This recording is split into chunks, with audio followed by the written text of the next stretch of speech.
어쨌든 오늘의 주제 뭐죠? 쿠데타와 혁명. 그런 말 있죠? 뭐 이미 제목에다 써놨었구나. 내가 저기 이거 들어올 때 뭐 성공하면 혁명, 실패하면 쿠데타 아닙니까? 이 대사 맞죠? 이거 대사. 음. 근데 아니죠. 이제 혁명하고 쿠데타는 개념 자체가 아예 다르죠. 뭘까요? 글씨가 이렇게 굵어.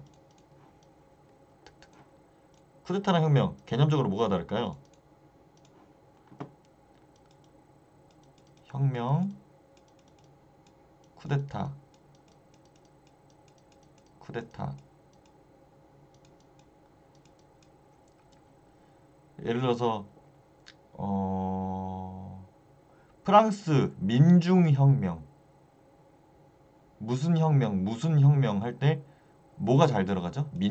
많이 들어가죠. 민중 쿠데타 들어본 적 있나요? 없죠. 대부분 민중 들어가죠. 왜? 왜일까요? 혁명은 기본적으로 대규모의 뭐 국민 참여가 있어야 돼요. 국민들이 대규모로 참여해가지고 어떠한 사회 체제를 급박하게 빨리 바꿀 때를 혁명이라고 합니다. 우리나라도 4.19 혁명 이런 거 있었죠. 옛날에 뭐 프랑스 혁명, 러시아 혁명 뭐 이런 것도 있고 다 뭐예요? 성난 군중들이 일으키는 거예요. 혁명은. 그래서 옛날에 그 안타깝게도 그거 그냥 병 걸려갖고 자연사한 그 새끼 대머리 참 그 새끼가 한 말 있죠? 그 새끼는 그 새끼라고 해도 돼요. 어 내가 진짜 방송이라 더 심한 말을 할 수 없어서 하지만 그 새끼 자연사한 게 내 진짜 한 중에 하나예요. 와 어떻게 그런 짓을 하고 자연사를 하지? 그러니까 무식한 거죠. 성공하면 혁명, 실패하면 쿠데타 아닙니까? 말을 지원해도 적당히 지원했어야지. 지가 민중이야? 어디서 군대를 끌고 가고 혁명인 척을 하고 앉아 있어. 어쨌든 혁명은 뭐가 중심이 돼요? 민중 중심입니다. 옛날에 우리나라도 있었죠. 뭐 그 그 그 형 전봉준 형 있었죠. 전봉준 농민봉기 이런 거 다 민중 혁명이죠. 민중 혁명. 근데 그거를 이제 혁명으로 보긴 없죠. 농민 혁명이라고 안 하죠. 봉기 이런 식으로 하잖아요. 그건 이제 성공 실패의 여부가 아니라 왜냐면 혁명이라는 것은 기존 체제를 뭔가 뒤엎을 만한 무언가가 있을 때 그게 혁명이라고 합니다. 그렇죠? 근데 또 하나가 있어야 돼요. 혁명이라고 되려면은 뭐가 있어야 돼? 공통점이죠. 쿠데타랑 비합법적이어야 돼요. 그러니까 애초에 민중이 목숨 걸고 그만큼 나왔다는 거는 합법적으로 어떻게든 해보려고 스트레스가 쌓인 기간이 있는 거예요. 이미 쌓이고 하다가 역치를 넘어버리는 거지. 아, 못 참겠다. 이거는 내가 죽을 수도 있지만 어쨌든 쟤를 죽여야 끝나는 게임이겠다. 해서 혁명은 목숨 걸고 합니다. 다들. 그렇죠? 힘없는 민중들이 들고 일어나서 프랑스 혁명 이것도 우리 뭐 하루아침에 있었던 일이 아니죠? 레미제라블 이런 뭐 영화나 뮤지컬 이런 것만 봐도 그런 장면 있죠? 그 혁명에 참여했던 그 시민들이 죄다 시체가 되는 장면이 있죠? 그런 것처럼 혁명은 어마어마한 피를 흘려요. 그래서 그 혁명 정신을 참 이게 참 방송이라서 말을 가리기가 어렵네요. 그 혁명 정신을 기리기 위해서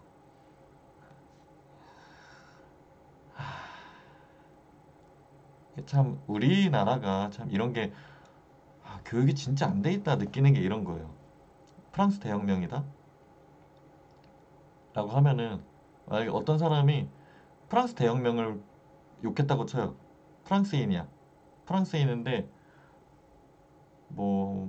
한 30대 초반에 어떤 남성이 길가에 지나가다가 뭐 아니면 뭐 카페 이런 데서 막 아니면 뭐 술집 이런 데서 술 먹고 좀 취했어. 그 막 하는 거 프랑스 대혁명이 일어나갖고 민중들이 이렇게 일어나서 우리나라가 이따 이 꼴이 된 거 아니야? 막 이러면서 막 소리를 질렀다고 쳐요. 그 새끼 살아있을까요? 근데 우리나라에서 아니 씨 막 우리나라에서 일어났던 혁명들이 있잖아요. 우리나라에서 일어났던 민중혁명들은 너무나 어이가 없게도 역사적으로는 사실 판단이 끝났어요. 역사적으로는 다툴 게 없어. 근데 편이 갈려서 싸워요. 나는 이게 진짜 열받아요. 자기 나라의 어떠한 민중혁명을 저렇게 비하하는 나라가 있나? 저는 몰라요, 있는지. 있어요? 우리나라 빼면?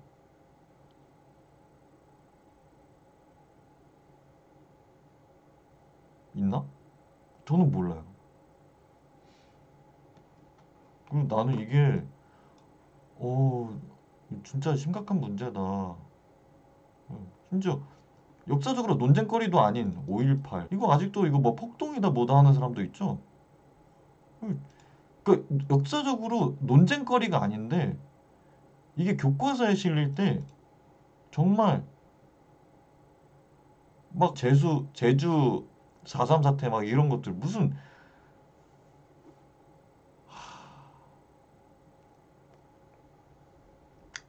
그래서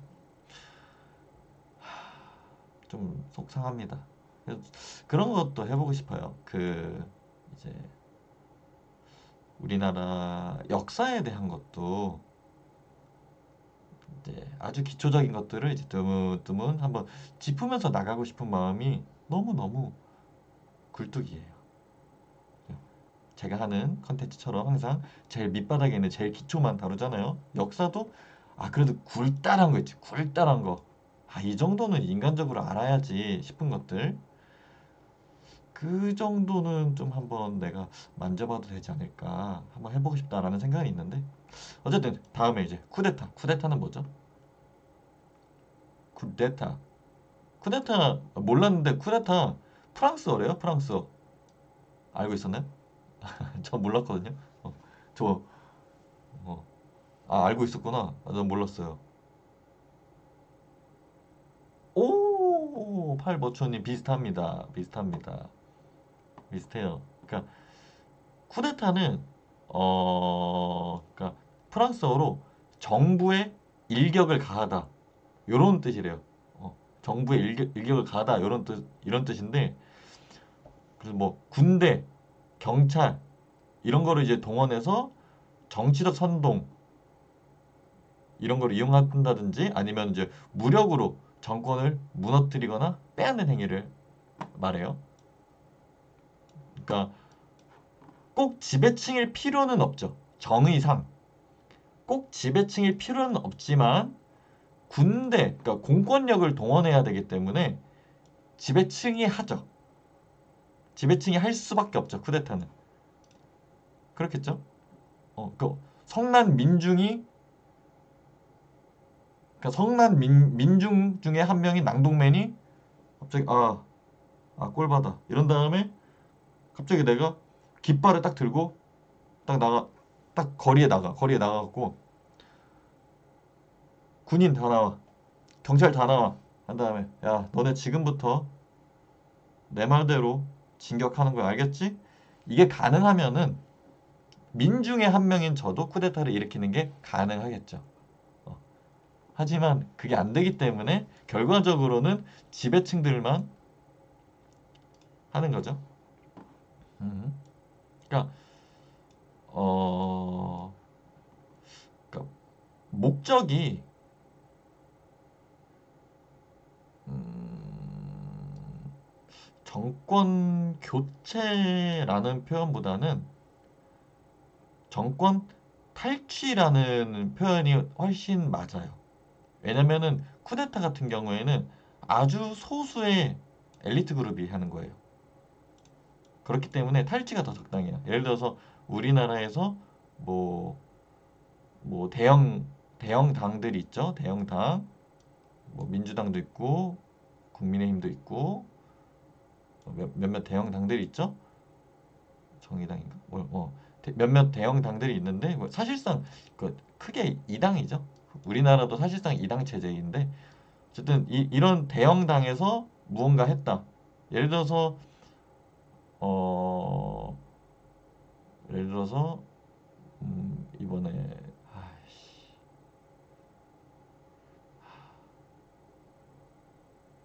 그냥 말을 할까요? 그래 말을 하죠. 음. 이럴 때 아니면은 언제 얘기하겠습니까?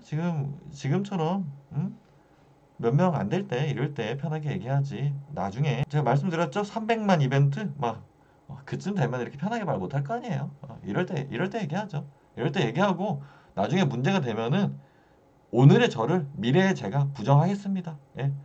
예를 들어서 그 윤석열이라는 사람이 있다고 쳐봐요. 윤석열이라는 일단 윤석열이라는 사람이 있다고 쳐봐요.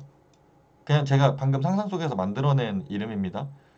이 사람이 만약에 어떠한 이제 뭐 만약에 어떤 나라의 대통령이야. 만약에요, 만약에 어떤 나라의 대통령인데 이 사람이 어느 날 갑자기 나 계엄 일으킬래 이러면서 계엄령을 내렸어요. 그죠? 만약에 실제로 그런 일이 일어난다는 건 아니에요. 실제로 그런 일이 일어난다는 건 아니지만 만약에 뭐 그런 일이 있다고 쳐봐요. 그런 일이 있다고 쳤을 때 그러면은 이거는 쿠데타냐? 어떻게 생각해요? 이건 쿠데타일까요? 이거는 쿠데타일까요? 뭐가요? 저 모르는 일인데요. 왜요? 저 우리나라 대통령이 누군지도 몰라요. 뭔 말인지 몰라요. 아는 얘기 해주세요. 오타쿠 같으니까 그런 얘기 하지 말아요. 아는 얘기 해주세요. 저 모르는 얘기. 계몽령이 뭐지? 그러니까 그래서 가상의 인물 윤석열이라는 사람이 했을 때랑 예를 들어서 가상의 윤석열이라는 사람이 정권을 탈취하기 위해서 이제 공권력을 이용해서 계엄을 일으켰다.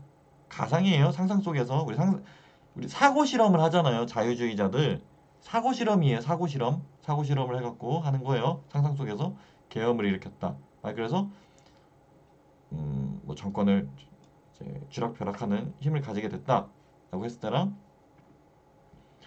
그래서 뭐 국민의힘이나 아니면 뭐 민주당이나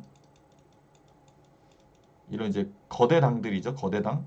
이런 거대 당이 이제 군부랑 이제 쪼이쪼이 한 거야. 군부랑 쪼이쪼이 해갖고 탈취했어. 이것도 쿠데타일까요? 어떤 게 쿠데타일까요? 어때요? 어떤 게 쿠데타일까요? 둘 중에. 그리고 이제 종종 이제 착각하시는 분들이 있는데 대통령은 사람이 아닙니다. 대통령은 기관이에요. 하나의 기관입니다. 기관. 인간이 아니에요. 그러니까 뭐그 정도 얘기는 할 수 있겠죠. 대통령도 사람인데 실수할 수 있지. 요 정도 얘기는 할 수 있는데 일단은 근본적으로 대통령이라는 직책은 하나의 기관으로서 취급을 해야 합니다. 정확히는 이제 직책이라고 보기도 어려워요. 하나의 기관의 힘을 가지고 있어서 기관으로 칩니다. 회사 직책 이런 걸 잘 몰라갖고 공무원 직책을 잘 몰라서 그래서 뭐 공무원도 똑같이 과장 이런 거 있나? 과장 이런 건 직책이잖아요. 그러니까 대통령도 하나의 직책으로 이제 하기는 하지만 기관이에요, 기관. 그러니까 왜냐면은 대통령이라는 직책은 되게 특수한 게 예를 들어서 동사무소, 행정복지센터죠, 요즘에. 행정복지센터, 행정복지센터에서 센터, 행정복지센터에서 행정복지센터장이 있겠죠? 행정복지센터장이 이 사람의 이름으로 어떤 법적인 무언가를 뭐 일시적으로나마 뛰어넘을 만한 어떠한 령을 내놓지 못하죠. 대통령은 일시적으로나마 대통령령이라는 걸 낼 수 있어요. 기관이에요. 예를 들어서 시장이다. 시장 같은 경우에도 우리 지역만을 위한 어떠한 규정을 내놓을 수가 있죠. 합법적으로. 기관입니다. 기관. 기관. 그렇죠? 그래서 뭐 대통령을 욕한다, 뭐 그러니까 시장을 욕한다, 어떤 뭐 정치인을 욕한다 이래서 단순히 그냥 뭐 아유 저 새끼 생긴 게 왜 저래? 막 이랬다는 걸로는 문제를 삼기가 어려워요. 왜냐면은 우리가 이렇게 지나가다가 좀 옆에 행정복지센터가 있어. 아예 행정복지센터가 왜 이렇게 못생겼어? 이런다고 해서 행정복지센터에 사람들이 뛰쳐나와가지고 너 뭐라 그랬어? 너? 너 나한테 이런 모욕을 줬어? 너 모욕죄 이러지 않잖아요. 그런 것처럼 얘네는 기관이라서 그런 행동은 할 수 없어요. 대신에 그런 건 가능하겠죠. 이제 너무 심한 이제 유언비어 같은 게 너무 심해서 우리가 사회적인 문제를 일으킬 정도의 유언비어다. 이게 사회적인 문제가 되고 있다 하면은 거기에 대해서는 문제를 삼을 수 있는데 단순하게 막 그런 걸로는 할 수가 없어요. 단순하게 뭐 비방 이 정도로는 안 돼요. 그래갖고 막 그 미국 같은 경우도 막 그 SNL이나 막 뭐 개그 프로 이런 거 보면은 뭐 대통령 가지고 엄청 갖고 놀잖아요. 그 가능한 게 기관이라서 그래요. 인간이 아니라서. 그래서 대통령이라는 개인이 무언가 받았다고 어떻게 한다? 이게 아니라 대통령이라는 기관이 받았는데 그 어떠한 기관이 문제가 될 정도의 무언가를 누군가가 하고 있다. 이러면 처벌할 수 있죠. 그러니까 예를 들어서 누군가가 뭐 야, 행정복지센터에 가면은 바이러스에 감염되니까 가면 안 돼. 근데 이게 단순히 그냥 한마디 하고 끝나는 게 아니라 어떠한 사회적 현상 정도로 이 말이 너무 세게 퍼져. 사람들이 이 말을 그치지 않아. 그래서 아무도 행정복지센터를 가지 않아. 진짜 행정복지센터에 가갖고 지원을 받아야 되는 사람들이 지원을 못 받고 행정복지센터가 그 유언비어 때문에 두려워서 그 사람들이 막 집에서 굶어 죽어버려. 뭐 기초생활수급자 이런 사람들이 행정복지센터를 못 가서 막 하면서 막 큰일이 났어. 이러면은 여기에 대해 조치를 취해야겠죠. 그런 사람들을 처벌한다든지. 그래서 어 뭐 가끔 그런 거 있잖아요. 뭐 대통령 뭐 욕했다고 이번에 뭐 대통령이 고소했다더라 이런 거 있잖아요. 일반적으로는 안 돼요. 근데 방금 말한 것처럼 그 사회적으로 타격이 될 만한 게 있을 때는 조치를 취해야 합니다. 그래야 되지 않겠어요? 국가가 운영이 돼야 되니까. 그 사회적으로 타격이 있을 때는. 어쨌든 아까 그 두 개 다 쿠데타라고는 할 수 있어요. 왜요? 아까 그 쿠데타는 소수라고 하지 않았어요? 얘네가 국회의원들이 많아봤자 300명이잖아요. 우리나라 전체 인구 한 5천만 되나 지금? 소수잖아요. 그러니까 어떤 특권을 가진 계층이 공권력을 사용해서 정권을 정권 교체 아니죠? 탈취 목적으로 했을 때요. 왜냐면은 탈취랑 교체의 차이점이 교체를 하게 되면은 어, 법은 그대로야. 근데 운전수만 바뀌는 거야. 그죠? 탈취는 뭐예요? 법을 초월해버리죠. 여기 위치를 바꾸는 게 아니라 그 위치이동이 아니에요. 정권 교체는 위치이동이고 정권 탈취는 이 법을 갖다가 내 걸로 사유화하는 거예요. 이 차이를 알겠죠? 정권 교체랑 쿠데타 이런 거 차이를 알겠죠? 탈취를 해야 쿠데타입니다. 일부의 사람이. 그러면은 쿠데타. 쿠데타에 긍정적인 면이 있을까? 쿠데타에 쿠데타. 쿠데타가 근데 필요한 사회도 있어요. 존재합니다. 쿠데타가 필요한 사회가 존재는 해요. 존재는 하기 때문에 그럼 쿠데타에 우리 부정적인 거는 너무 잘 알잖아요. 민주주의 질서를 파괴한다. 쿠데타 뭐 인권 침해와 억압을 한다. 그리고 뭐 어떠한 개혁 의지를 가지고 어떠한 사람이 쿠데타를 일으켰다고 쳤을 때 결국에는 부패한다. 어쨌든 부패한다. 라는 그 결과값을 가지고 있다는 이제 부정적인 면 이런 건 다 알고 있잖아요. 그러면은 쿠데타의 긍정적인 면은 뭐가 있을까? 어떤 게 긍정적일까? 쿠데타. 쿠데타에서 긍정적인 거. 쿠데타 나쁜 거 아니에요? 어떤 상황에서는 쿠데타가 필요할 수 있죠. 어떤 상황일까?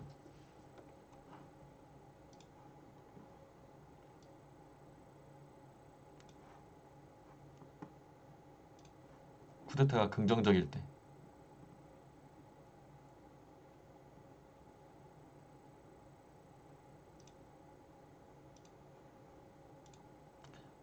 일단은 정상적인 국가에서는 쿠데타가 긍정적일 때는 없습니다. 제가 알기로는 그런 사례는 단 한 건도 본 적이 알고 있는 사례도 없어요. 정상적인 국가일 때는 쿠데타가 긍정적인 사례는 없어요. 없는데 뭐 일부 나라들이 있어요. 일부 나라들 되게 좀 규모 자체가 좀 작고 되게 못 사는 나라 또 아프리카 일부 국가 같은 경우에는 쿠데타가 긍정적 효과를 가지고 올 때가 있어요. 물론 길게는 안 가요. 일시적으로. 어떻게 하면은 이 조건들이 있습니다. 쿠데타가 긍정적 효과를 가지고 오려면 조건. 국민 교육 수준이 거의 없다시피 해야 돼요. 거의 없다시피 해서 일부가 어떠한 선동을 일으켰어. 그러니까 만약에 내가 어떤 나라를 갔어요. 제3국에 갔는데 딱 각을 보니까 어? 이 사람들 지금 동양인 처음 보네? 그리고 교육이 아예 전무한 상태네? 각 잡았다. 제가 딱 가가지고 나는 사실 너희를 구원하러 온 신이다. 막 이러면서 막 그 사람들을 막 착취해요. 그 사람들 막 착취하면서 왜냐면 생긴 게 다르니까 이 사람들 나를 신이라고 생각할 수 있잖아요. 교육 수준이 아예 없으면은 막 착취하고 이 사람들 막 괴롭히고 하면서 지금 너가 이렇게 힘들고 고통스럽지? 야 죽으면은 천국 가갖고 낭동맨의 세상에서 너는 영원히 행복해.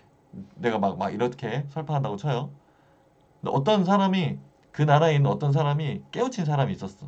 걔는 좀 혼자 좀 배웠어. 그래서 아무리 봐도 저 낭동맨은 사기꾼이야. 이러면서 툭툭툭 가갖고 뜻이 맞는 한 몇 명 이렇게 모아서 낭동맨을 이렇게 물리쳤어요. 쿠데타를 일으킨 거죠. 쿠데타를 일으켜서 낭동맨이 갖고 있었던 그 권력을 탈취했어요. 탈취해서 자기가 취한 다음에 그것을 좀 정상적인 방향으로 바꿨어. 정상적이라고 하면은 그 민주적인 방향 막 이런 식으로 바꿨어. 이렇다면은 쿠데타가 긍정적인 면을 가지고 올 수 있겠죠? 방금 사례가 어땠어요? 엄청나게 극단적이었죠. 이런 극단적인 상황에서는 쿠데타가 긍정적일 때가 있습니다. 근데 전제 조건이 그래요. 교육 수준이 아예 없는 수준이어야 돼요. 학교가 없어. 이런 나라들 있잖아요. 그런 나라들 같은 그래서 일시적으로 쿠데타를 해갖고 걔네들이 실제로 잠깐 경제 발전하거나 막 그래요. 근데 하나같이 다시 꼬꾸라져. 하나같이 다시 부패해. 아니면은 부패하지 않더라도 이게 문제점이 얘가 좀 괜찮은 진짜 도덕적으로 우수해. 근데 문제는 다른 나라들 있잖아요. 좀 더 강한 나라들. 우리나라도 포함입니다. 우리나라를 포함해서 좀 세계 주요국이라고 하는 좀 그런 강한 나라들 있잖아요.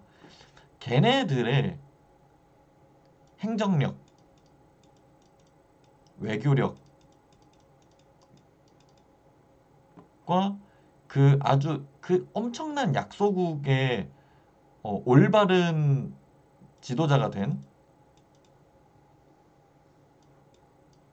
얘네랑 게임이 안 돼요. 그래서 결국에 이 나라를 다른 나라한테 탈취당해요. 왜냐면은 이 외교관이 갔어. 그러니까 외교관이 가진 않지. 어떠한 이제 뭐 우리나라에서 장관을 보냈어. 장관을 보내갖고 새치어로 얘를 막 털어. 얘가 듣기에는 다 맞는 말 같고 왜냐면은 학교가 거의 없는 수준의 나라라고 그랬잖아요. 그렇다는 소리는 이 지도자가 된 사람도 교육 수준이 거의 없는 상태인 거예요. 다만 다른 사람들보다 조금 자국민들보다 조금 나았고 도덕적으로는 우수할 수 있어요. 근데 다른 나라 상황이랑 비교하면은 말도 안 되는 차이가 나죠. 지적 능력에서. 그러니까 뭐 IQ가 높다 낮다 이런 게 아니라 배운 게 달라서 차이가 나죠. 그러면은 얼른 주요국에서 야 우리가 이렇게 도와줄게. 야 네가 이렇게 했어. 우리가 도와줄게. 그러면은 아 그렇구나. 이런 다음에 요 나라들한테 털립니다. 탈탈 털려요. 그래서 치고 올라올 수가 없어요. 악순환이죠. 국제사회는 이렇게 차갑습니다. 힘의 논리로만 돌아가요. 사실상. 혁명. 그렇다면 이번에 혁명을 다뤄볼까요? 네. 국제사회는 차갑고 자본주의는 따뜻하죠. 진짜 자본주의 차갑다는 소리 하지 말아요. 진짜 하지 말아요. 우리 진짜 어 강퇴시켜버릴 수도 있어. 진짜 제발 그런 무식한 소리 하지 마. 적어도 낭동맨 시청자는 그런 무식한 소리 하지 말아요. 제발. 그런 말 안 했으면 좋겠어. 하지만 국제사회는 차갑죠. 오로지 힘의 논리로 돌아가요. 왜냐면은 국제관계에는 법이라는 게 없어요. 뭐 국제법 이런 거 있잖아요. 미국 국제법 따르나요? 안 따르죠? 러시아 국제법이 어쩌고 저쩌고. 멕시코 국제법이 어쩌고 저쩌고. 국제법 위반했으니까 너 잡아갈게. 누굴 잡아가? 찐핑이 형 잡혀갔나요? 잡혀가지 않죠. 우리 뿌틴 형 잡혀갔나요? 잡혀가지 않죠. 그런 거예요. 국제법은 그 법이라는 말을 붙여도 되나? 국제법에? 법이 아닌데? 좀 그 약간 의문이에요. 국제법 말고 국제법은 다른 말 해야 되지 않을까? 약간 국제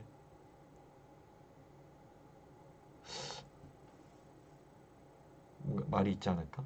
그러니까 꼭 지킬 필요까지는 없는 거? 국제법이라고는 법은 지켜야 되는 거잖아. 어, 국제구전? 아, 불문율? 불문율 좋네요. 국제불문율. 딱 그 정도. 좋네, 좋네.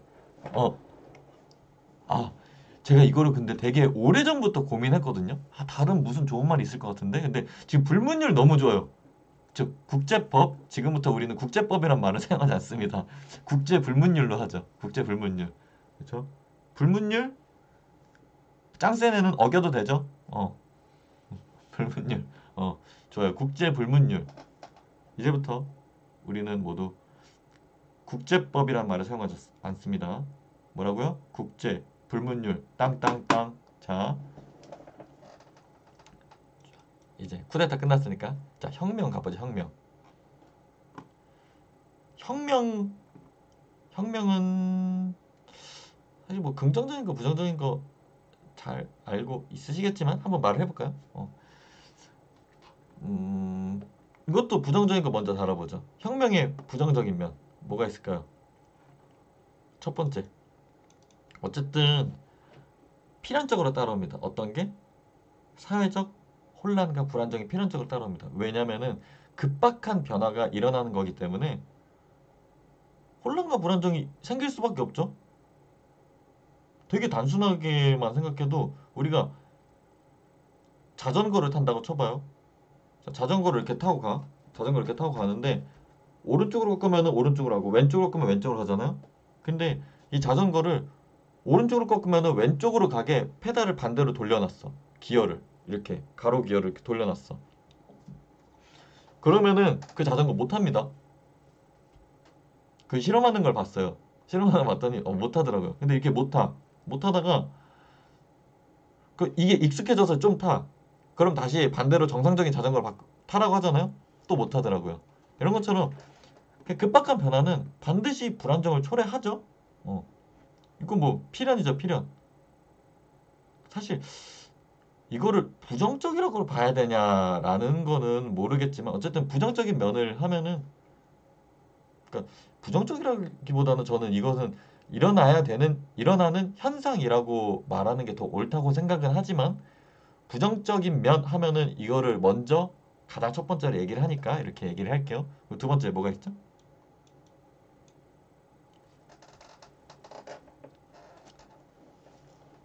혁명은 뭐예요? 혁명은 되게 이상적이죠.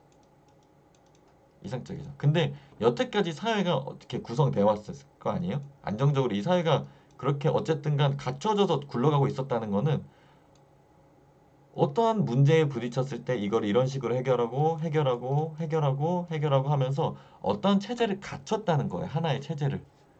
근데 이 이상은 말 그대로 아직까지 실현되지 않은 그 미래의 것이기 때문에 반드시 이상과 현실에 충돌점이 생깁니다. 이상과 현실의 괴리라고 하죠. 뭐 그런 거. 그리고 또 이것도 사실 이게 부정적인 면으로 봐야 되는지는 모르겠는데 부정적인 면으로 배우니까 가르칠 때 이제 부정적인 면으로 해갖고 그냥 그러니까 한다면 세 번째로는 이제 전통적 가치라는 게 있잖아요.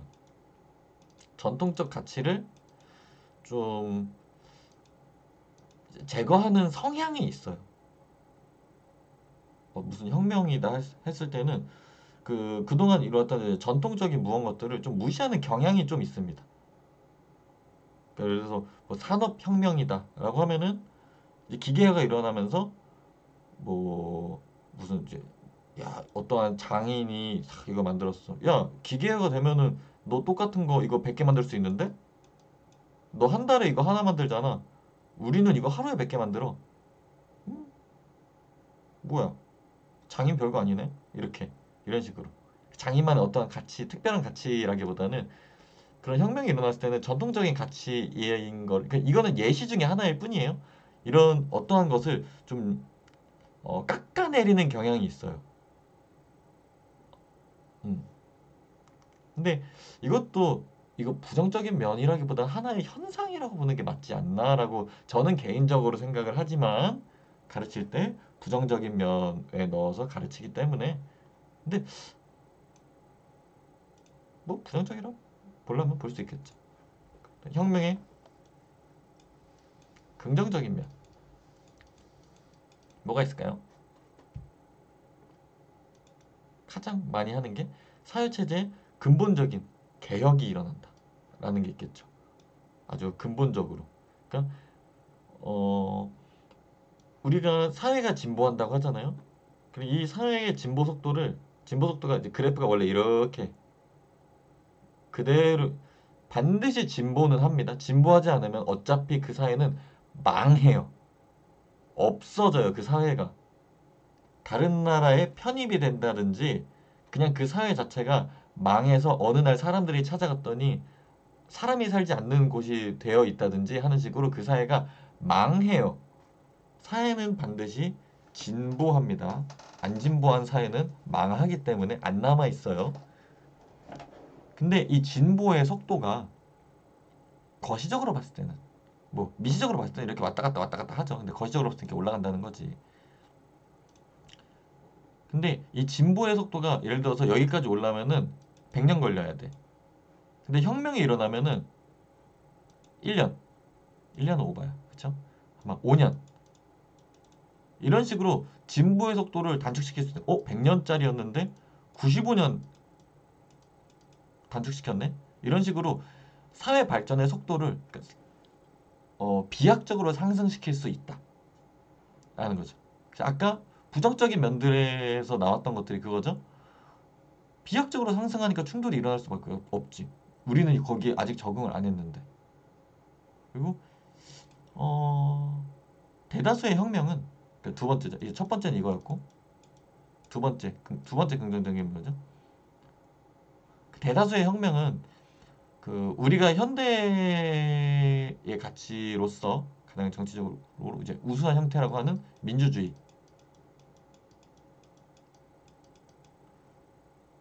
민주주의에 가까워지는 형태를 띠고 있습니다. 민주주의를 이뤄낸다라는 게 아니라 어, 대부분의 혁명은 민주주의에 가까운 형태를 가지고 있어요. 그러니까 민주주의에 가까워지는 형태를 가지고 프랑스 민중혁명, 뭐 미국의 무슨 혁명 하면은 이 전 사회와 이 혁명 이후 사회 또는 이 혁명이 바라는 가치관 이런 거를 따져보면은 적어도 이 전 사회보다는 민주주의에 가까워진다라는 그런 이제 가치를 가지고 있고 그리고 세 번째 긍정적인 면 하면은 예를 들어서 어, 사회 전반이 이제 변할 때 어떠한 새로운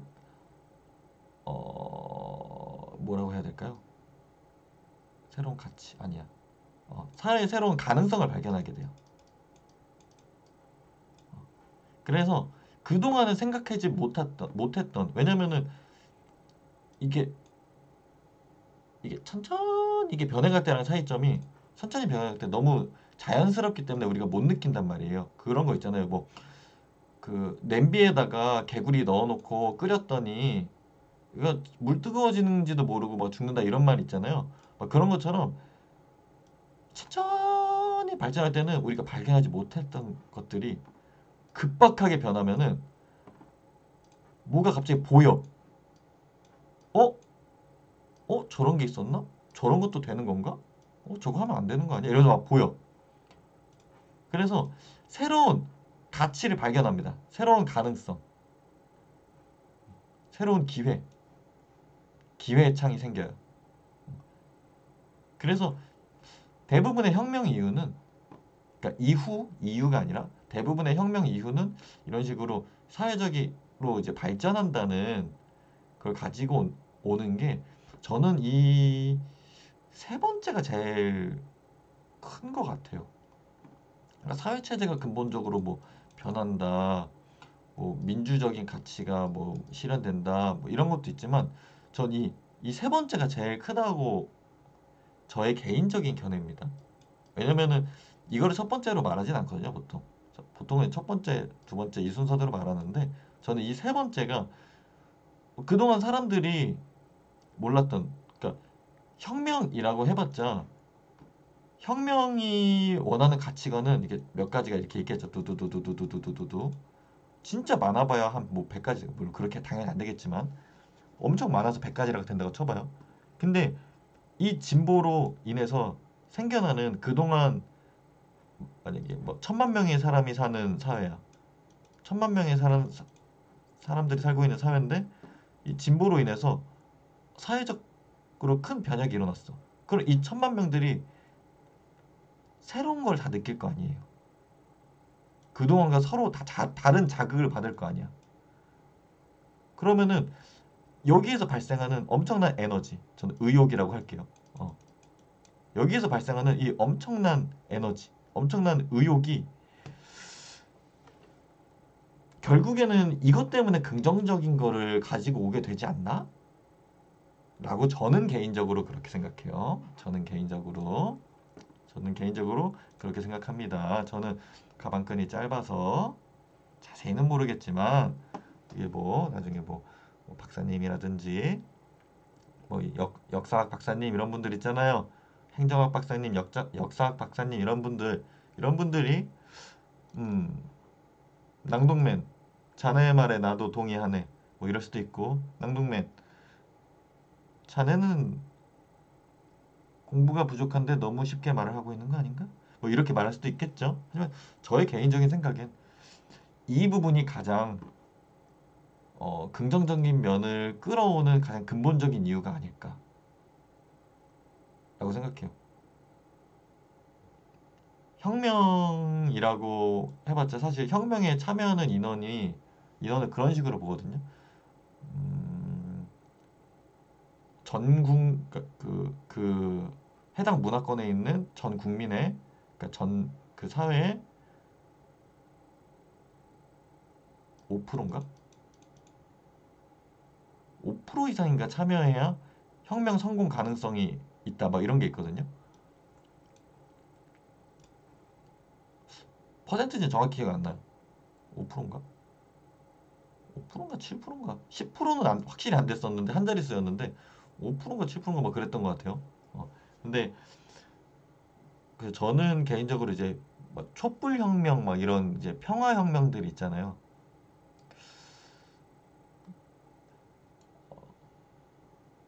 굉장히 개인적인 견해로서 촛불혁명이라는 게 평화혁명, 평화 좋지, 좋은데 저게 과연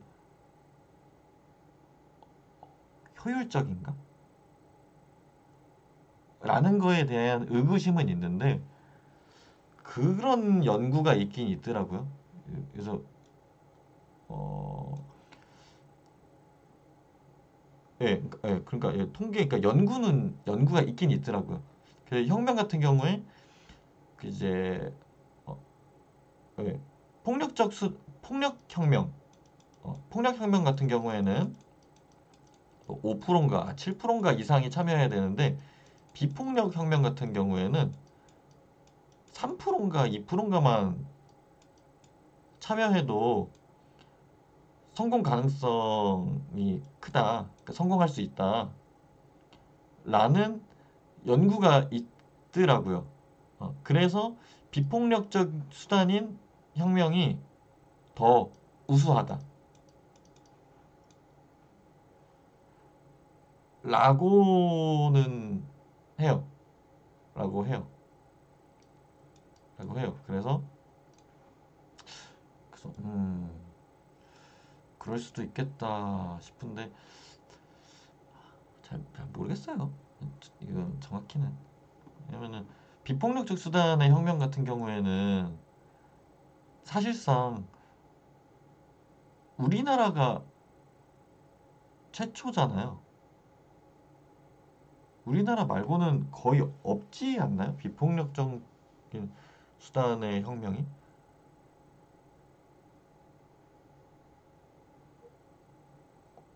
제가 알기로는 없거든요. 우리나라 말고는.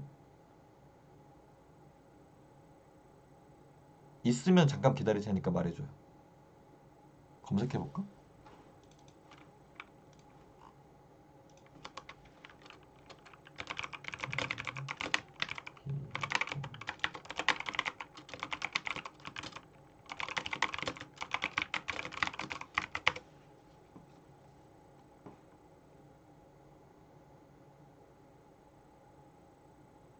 아, 인도 있구나, 인도. 아, 죄송합니다. 제가 무식해갖고. 맞네요, 맞네. 뭔가, 맞네. 비폭력 혁명 성공. 인도의 독립운동. 체코슬라바키아의 벨벳 혁명. 필리핀의 피플파워 혁명. 아, 뭐야, 맞네. 많잖아. 많으니까 연구할 수 있었구나. 그러니까 잘못된 정보를 전달할 뻔했네요. 음, 어, 음, 어, 그렇구나. 그러니까 비폭력 혁명 같은 경우에는 그러니까 더 적은 인원으로도 가능하다고 했잖아요. 근데 이 비폭력 혁명의 이제 장점 중에 하나가 보면은 그렇게 써 있네요. 폭력을 배제함으로써 더 많은 시민이 참여할 수 있는 환경을 조성한다 이렇게 써 있네요. 그래서 어 맞는 말이네. 그렇지. 뭔가 비폭력이니까 참여하기가 더 쉽겠구나. 음. 그리고 이제 비폭력이면은 어 폭력적으로 진압하기가 어려워요. 명분이 없어. 그러니까 폭력지휘야. 내가 막 죽창 들고 가갖고 막 찌르고 그래. 그러면은 이거를 제가 우리나라 역사 잘 몰라갖고 우리나라 우리나라 대통령도 누군지 모르는 사람한테 우리나라는 하던데요라고 말하면은 제가 뭘 알아요? 우리나라 대통령도 모르는데 몰라요. 우리나라 죄송합니다. 제가 제가 가방끈이 짧아서 옛날에 제 하고 싶었던 것 중에 하나 말씀드렸잖아요. 저는 무학 만들고 싶었다고. 근데 의무 교육이니까 안 되니까 고등학교 학력까지 한번 없애보자. 이렇게 찾아보다가 결국에는 방법이 없어갖고 못했다고 했잖아요. 여러분은 저를 그냥 딱 한 중졸 정도로 대해줬으면 좋겠어요. 저 우리나라 대통령도 누군지 모르고요.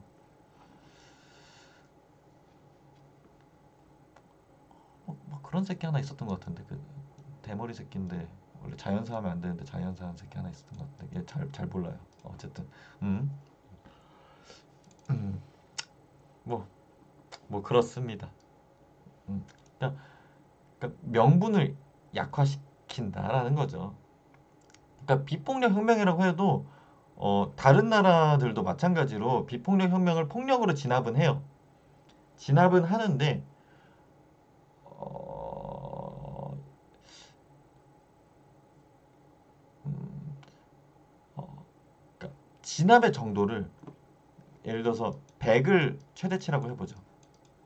100을 최대치라고 했을 때 아씨 근데 우리나라는 이거 100을 했어가지고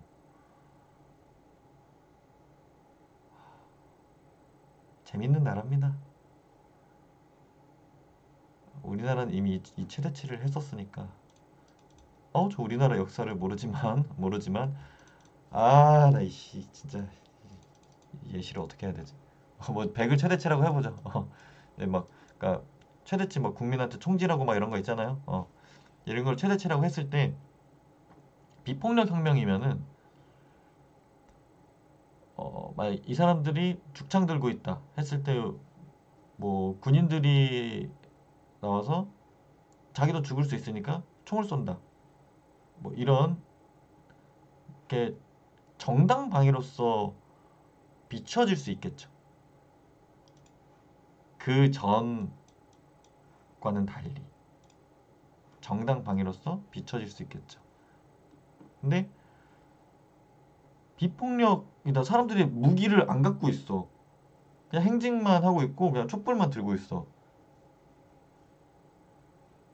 거기에다가 총질을 하기에는 죽창을 들고 있을 때보다는 어렵다라는 거죠.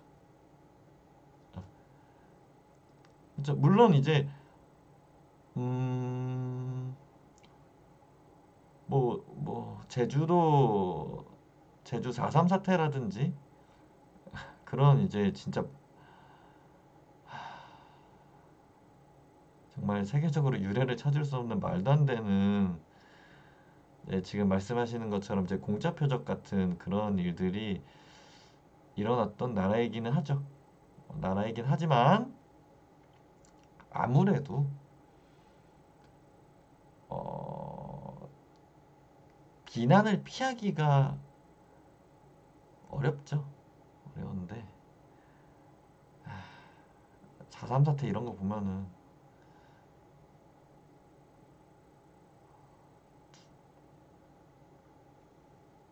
단순히 역사 교육의 문제라고 생각하진 않아요.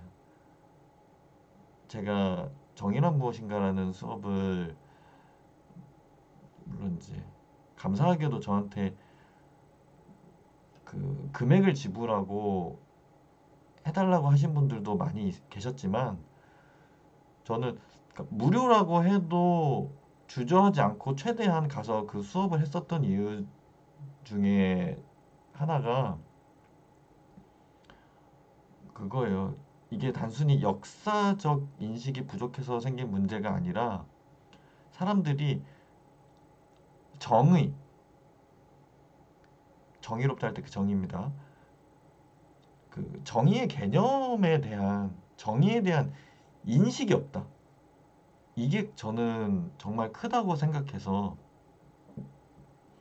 제가 그런 수업을 진행을 하면은 좀 긍정적인 무언가를 내가 그래도 살면서 내 흔적을 남길 수 있지 않을까?